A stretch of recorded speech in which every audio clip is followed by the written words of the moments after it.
Once again, welcome to the DMM1 lectures. The endurance limit is affected by several factors, out of which surface roughness is one factor. Here you can see various surfaces. The first one is the mirror polished.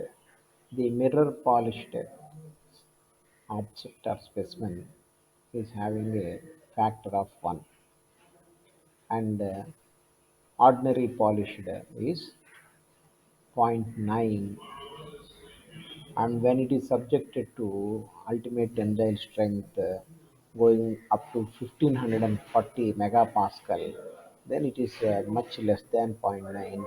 It would be around 0.82 with sharp circular notches. When the load is around only 280 megapascal, it is 0.85. But when the load increases to 1540 MPa, it's around only zero point 0.3. Like that, various surfaces are having factors ranging from zero point 0.1 to 1. The surface finish factor will have a value ranging from zero point 0.1 to 1.0. So 1.0 is the mirror finished, and zero point 0.1 is the specimen under salt water at maximum ultimate strength of 1540. Next, size factor. This is due to the fact that the longer the specimen will have more defects than the smaller one. So when a size is greater, then due to its when the size of the specimen increases, the effect of number of defects which may corrupt in due to the various processes or the operations. So that's why the size factor is kept like this. Uh, Between 7.5 mm to 50 mm diameter, the size factor is 0.85, and when diameter specimen is more than 50 mm, it is taken as 0.75.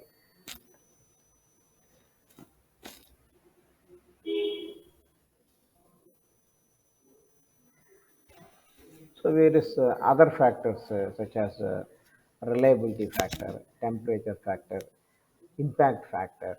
So these are also having some amount of impact on the endurance limit. So now endurance limit for a reversed bending load is calculated as the endurance limit multiplied by the surface factor, size factor, reliability factor, temperature factor, and impact factor, like that. For reversed axial load, the endurance limit is endurance limit stress for the material multiplied by the surface factor, size factor, reliability factor, and the temperature factor and impact factor. So this way we are going to calculate the uh, endurance limit for a material which is having uh, different conditions like the surface finish, the size, etc., which are also affecting the endurance limit. Material may be having the higher endurance limit, but due to the presence of the poor surface finish or higher the size, that will reduce the endurance limit.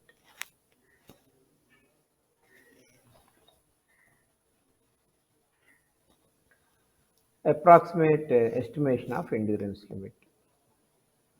The laboratory method for determining the endurance limit for materials takes more time and data to plot a S N curve. Hence, endurance limit is approximated as given below. So here, For steel, the endurance limit is taken as 50% of the ultimate stress, and for cast iron, it is taken as 40% of ultimate stress, and cast steel it is 40%, and cast iron it is 35% of the ultimate strength. And for other non-ferrous metals and alloys, the endurance limit is taken as only 30% of the ultimate strength. This is the approximate estimation, uh, which works very well due to the empirical relations developed by the experience of the persons. Factor of safety for fatigue loading. The factor of safety, as usual, is the maximum stress to the designer working stress. Here, maximum is endurance limit stress divided by the designer working stress. So the steel, the endurance limit stress uh, is taken as zero point 0.8 to zero point 0.9, that is 80% to 90% of the yield point, and where sigma y is the yield point stress.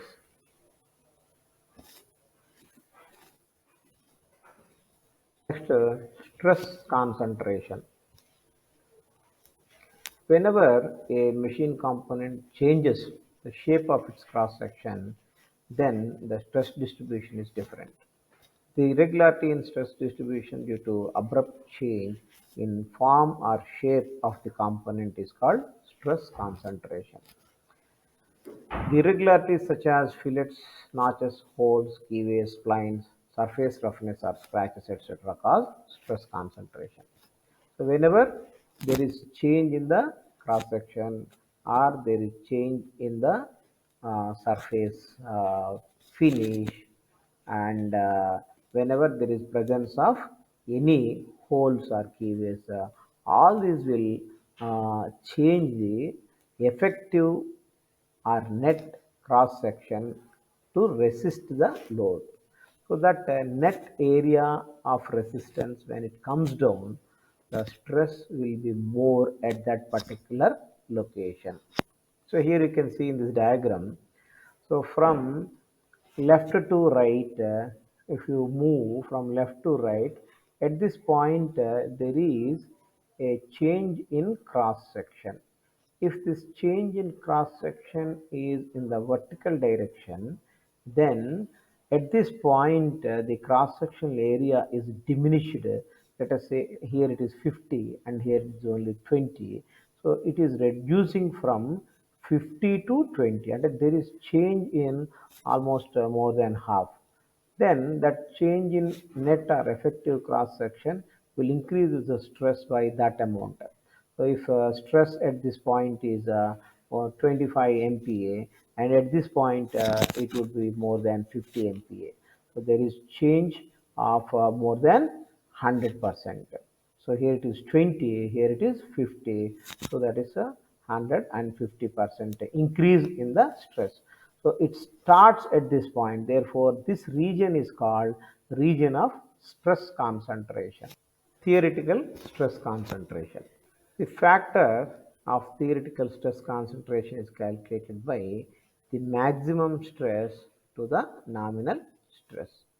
Here you can see the stress concentration due to presence of holes or notches.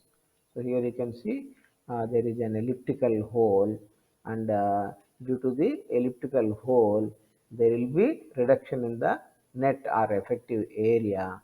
So that net or effective area is going to reduce the maximum amount of the stress that can be resisted by the body.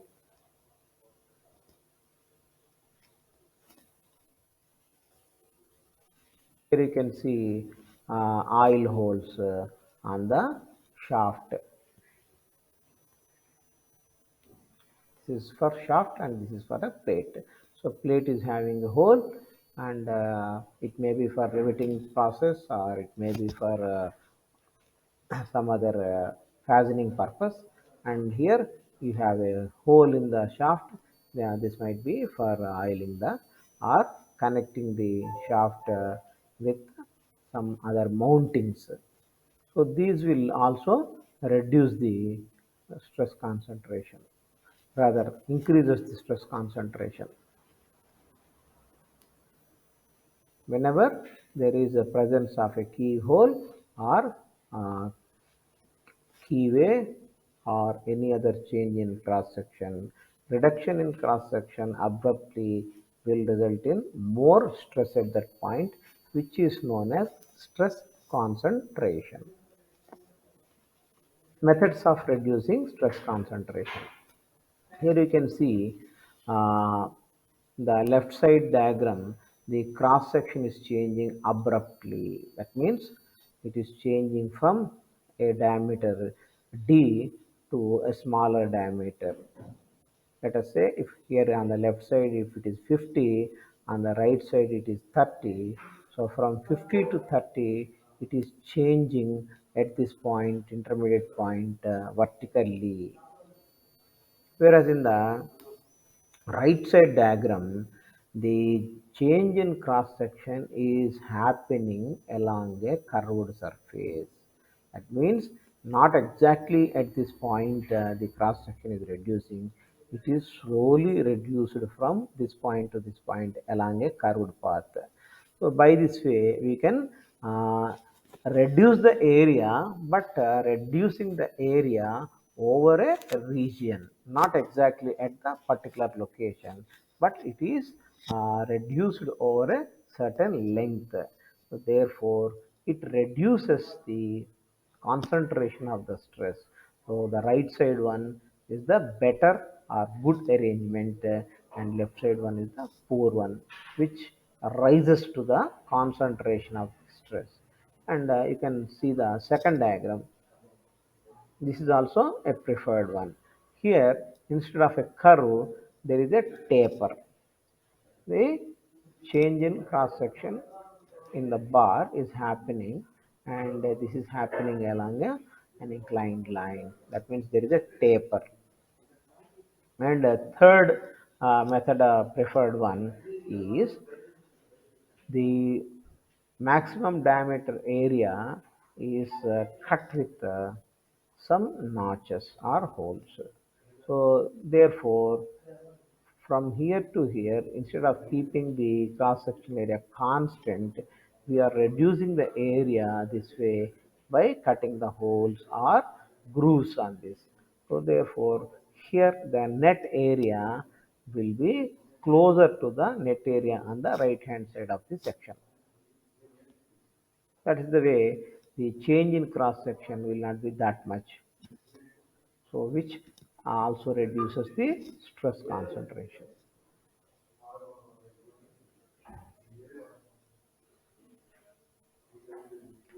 So this diagram shows the better or good arrangement for the loads applied on the body in the axial direction. Now, if you take the second category, here the specimens or objects are subjected to the bending moment. When these are subjected to bending moment, here you can see the arrangement.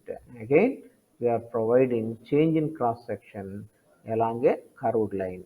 Here, the larger area is having certain amount of reduction in the cross section by providing the holes or keyways like that. So here the third one is also preferred, where at the junction there is a removal of the portion. This is called undercutting. The undercutting at the junction is taking place. That is also one way of reducing the stress concentration. Here you can see a shaft or a circular bar which is subjected to an axial load. The rod, circular rod is subjected to axial load which is having a central hole. This is a poor type of arrangement because exactly at this point the cross sectional area is lesser than the other areas. Therefore, this is will become the area of stress concentration. So what we can do, we will provide two more holes on either side of the hole that is required at the center. So therefore, all these areas will be having similar the stresses. So here, the stress will be more or less same. So therefore, this particular area will not be subjected to greatest amount of stress. The adjacent areas are also subjected to some amount of stress, which is more or less equal to this. So therefore, we can avoid the stress concentration in this way also. Here you can see the threaded arrangement. So this is the normal thread arrangement which leads to concentration of the stress, and whereas here you can see the threaded portion uh, is preceded by the lesser dimension of the shank. So here you can see the shank portion is having lesser dimension than the threaded portion.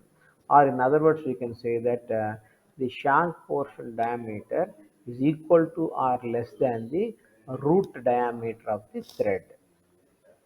And another one is the total shank portion is kept less than the root or uh, minimum diameter of the thread. This way also you can reduce the stress concentration in the threaded members.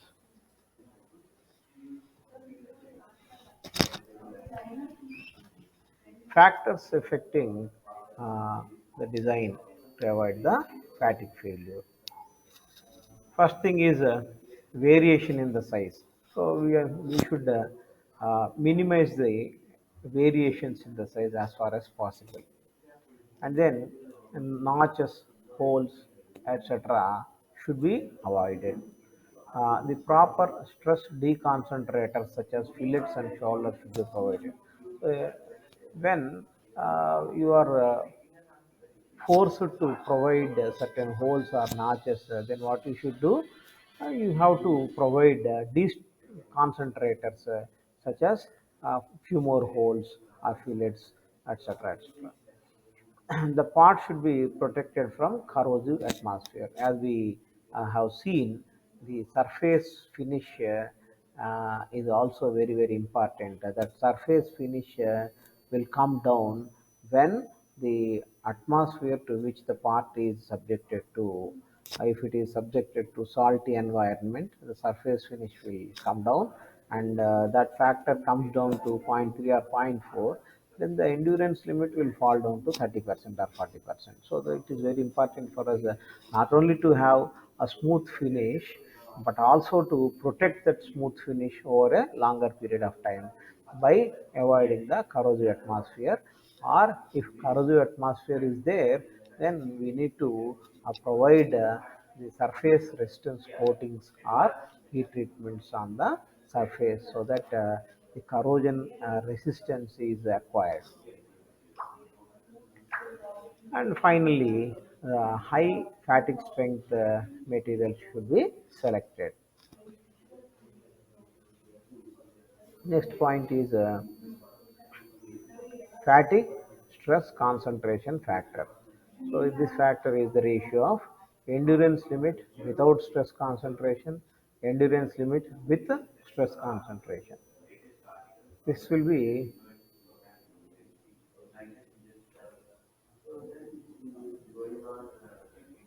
greater than 1. Notch sensitivity factor. In cyclical loading, the effect of a notch or fillet is usually less than predicted by the use of theoretical factors. To account this, notch sensitivity factor is introduced.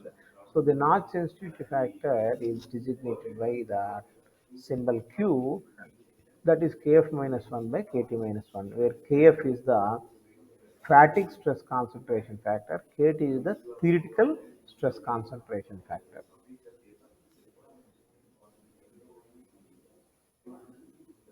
Here you can see one example problem. A plate made of steel 20C8 in hot rolled and normalized condition, it is subjected to a completely reversed axial loading.